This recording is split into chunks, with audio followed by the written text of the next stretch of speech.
Hi everyone! Today I'm going to give you some travel tips about traveling out of the country.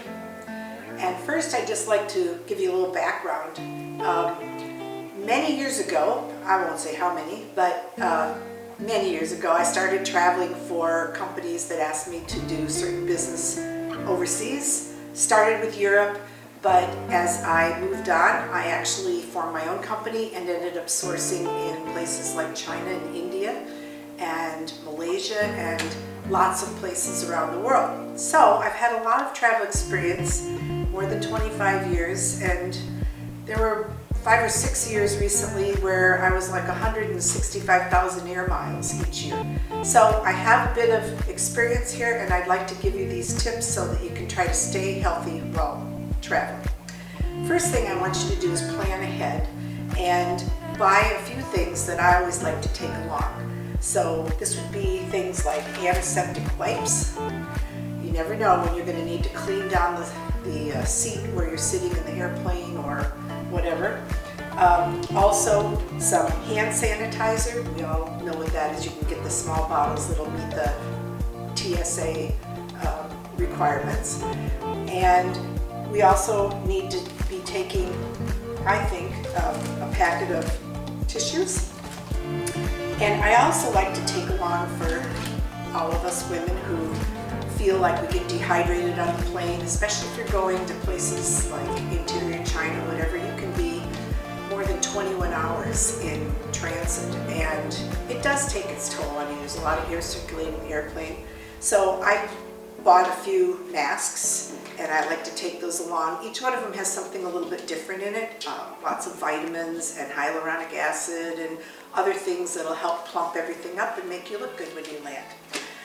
For long airplane rides, you also should probably bring some healthy snacks. We all know that airplane food, even if you're in first class, is not always the best. It's got a lot of salt often, other things. So bring along some things that might actually hydrate you a little bit. Also keep you from snacking on things that aren't good for you. Another thing to do before you leave is to check out your options for travel health insurance, emergency travel health insurance. Having gone to some of the places that I went, you can never be too careful. You just don't know when you might eat something off that street stand or somewhere someone took you to eat that causes you to be in great distress. If you end up going to a hospital in a foreign country, you really have to be assured that you have some kind of a plan that will show that you have insurance, or you're going to have to pay up front. And you're going to have to pay in local currency. That doesn't always work out so well. For years when I traveled, American Express would take care of much of this type of thing, and they also had a clause that would allow you to be transported from the hinterland somewhere interior out to a bigger city to get better hospital care. So it's something to think about. And it's not regular travel insurance that you're ensuring that your flight, if it gets canceled, will get reimbursed to you. This is about an emergency health situation. Another thing to do is to go to the CDC website. And on the CDC website, or you can Google vaccines for world travel, and it will take you probably to the CDC website or to the Health and Human Services website, where it will talk to you about different vaccinations and things to look out for when you go. But these vaccinations that might prevent you from getting some kind of a fever or God knows what, cholera, whatever, these are the kinds of things that you're going to want to get the shots 4 to 6 weeks before you go on the trip. So it's a good idea to go ahead and look into that. There is an app that the CDC has. It's called TRAVWELL app, and this will answer all kinds of questions about traveling abroad and what you might worry about health-wise. Then there's just the plain, I'm on the plane, and there's this plain idea of, oh, what's going on the plane? Well, they always tell you to open your vent and let some of that air circulate around your face.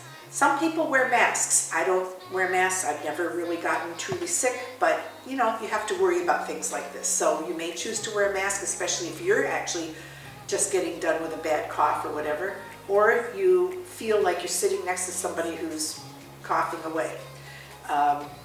And it gets to be kind of commonplace now, so I don't think it's a big deal. The next thing to do is to think about staying hydrated on every flight. You'll also want to worry about staying hydrated every day after that when you're out in the doing business and whatever, because it's often easy to forget about it. So bring your own water bottle along. That's just something that you can purchase, and you may have something that'll have a carabiner or something that can hook onto a backpack. So that's interesting, that you need to have a lot of water and you need to have a way to get it pretty quickly.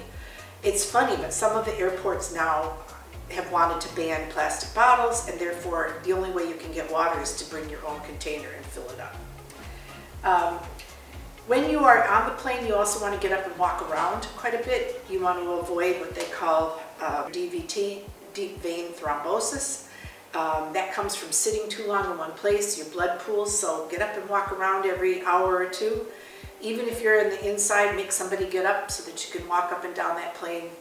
Move your legs, your arms, put your arms over your head, touch your feet, whatever you got to do, because that's just a really good idea. Once you actually land, you have a lot of other considerations to think about. But one thing I can tell you is that you often, if you fly over to China or India or somewhere, you're going to go halfway around the world, right?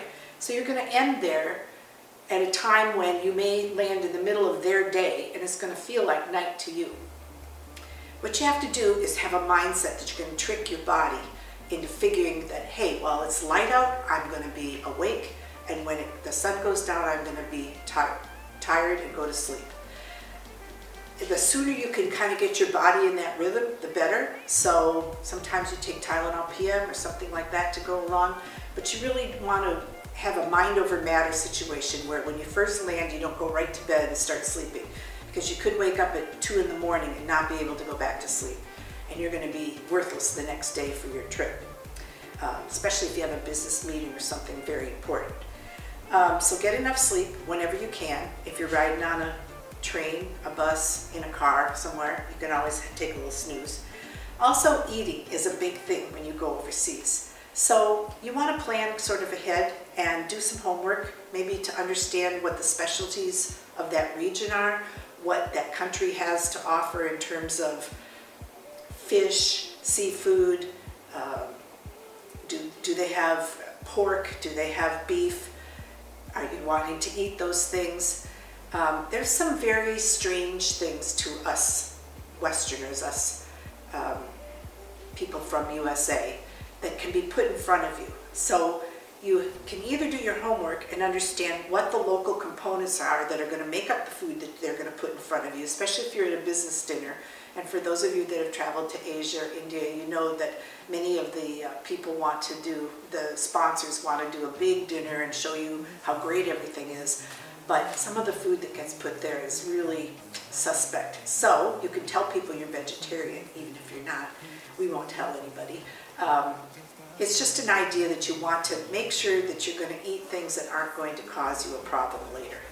So keep that in mind. You can ask your concierge at the hotel. Usually stay at a little better hotel. Don't try to go on the cheap side, because you need some amenities sometimes, like being able to call a doctor in the middle of the night and so forth. That won't happen at some of these smaller, lesser starred hotels. You don't have to stay at the 5-star necessarily, but a good 4-star is usually kind of my rule. And you can talk to the concierge, you can talk to the admin staff and ask them, where do people like me eat? I'm from the USA, I'm pretty good about food, but where do people like me eat? Where is it safe to eat? And they should be able to tell you. I also like to bring along, for in my room, I like to bring along tea bags. And they can be different flavors, green tea, they can be a kava, they can be a detox tea, whatever it is. I'm not a big tea drinker, but when I'm overseas, I always have hot water in the room. You do not always have coffee. And some of the tea that they actually serve you can be quite strong tasting. I just think that we have such wonderful teas here in the US, it's great to pack up a little bag and take them with you. Speaking of being in the room, once you're established and you're there and you're trying to think about, okay, what am I going to eat today? I'm going to have to go out to lunch with somebody, but I'm not sure what I'm going to have. It's always good if you possibly can walk to a nearby store or to some kind of market and buy some fruit, buy some nuts, some snacks that you know that you can actually get nutrition out of and feel good about. There are juice bars in many places, and often they have really good juices. So, you know, try to do something. Coconut milk is one that comes in a can, you know, that actually can be good for you. So try these things. You know, think it through as soon as you get there. Where can I get a few things to stash into my room? Also, I always bring a probiotic along. That's always just good for digestive health, keep you feeling good. Then you talk about what am I going to do on the outside when I'm either in the business meeting, or maybe I'm just doing this for pleasure travel, and I'm going to be going out on hikes and whatever. So remember your sunscreen. That's just an easy one. And you want to get a lot of exercise while you're out there. You really need to keep your routine going if you can, and you want to either go to the gym in your hotel or just take a good walk. Map out a way. I always take pictures along the way so that I know how to turn around and come back, like leaving the breadcrumbs. So that's another thing to consider, is that you're going to want to walk, which means you also have to have really good shoes. So many of us women, we travel and we want to look nice and we want to be presentable at our meetings and so forth, but we're going to either walk a factory floor or we're going to go out on our tour of the town, and we're going to be walking a lot. So bring good walking shoes, and then stuff your nicer shoes in your bag. In fact, BeatriceBradley.com has shoe bags for that purpose of keeping the street grime off and putting your shoes into a nice, comfortable bag that'll keep everything sanitary. It's a good way to bring a couple pairs of shoes with you. Take some time to go see nature. Walking around gets you to explore your area, and you can even ask and plan a little day trip, get a tour guide, whatever. I mean, one of the things that happens when you work often is you forget to get out of the hotel room, and it's really a cultural experience to go out and experience what the people are doing in and around you. So that will keep you happier, make you less homesick, and going to make you have overall general better health if you can get out and get going. So the last thing to think about is having some fun when you're on this trip. You really should get out and experience the people that you're visiting. You know, get to know something about the country. Take a boat trip, take a bus ride, take a hike, do whatever, so that you can come back with all these experiences that you had. And for all the trouble of traveling over there to wherever that may be, you know, do something fun and experience something. The last thing I wanted to say was, you know, make sure that you pack well, that you have the kind of clothing that's going to keep you comfortable, and never bring your best jewelry, because it's just too easy. I know so many people that have lost diamond rings and earrings. Don't bring that. Bring something like this. It's a little piece of fashion jewelry that'll complement an outfit, but you know, if it gets lost, it's just not going to kill you. And on our website, you can even see we have a jewelry roll that you could put some of this fashion jewelry in, and you'll always be ready for any occasion. Anyway, these are just a few tips. I'm going to be posting them on the website that should help keep you safe and healthy. And even if you've been going to various countries for several years, hopefully you could pick up a few tips along the way. I'm going to be posting things on my blog about trips that I've taken, and show a lot of pictures and so forth. So join me. Maybe you'll learn something new. So if you like this video, please comment below and visit the website. Subscribe to the YouTube channel. We'd love to hear from you. We'd love to talk about things you're interested in. Again, I guess loads of experiences what I have to offer. So thanks so much for watching. See you soon.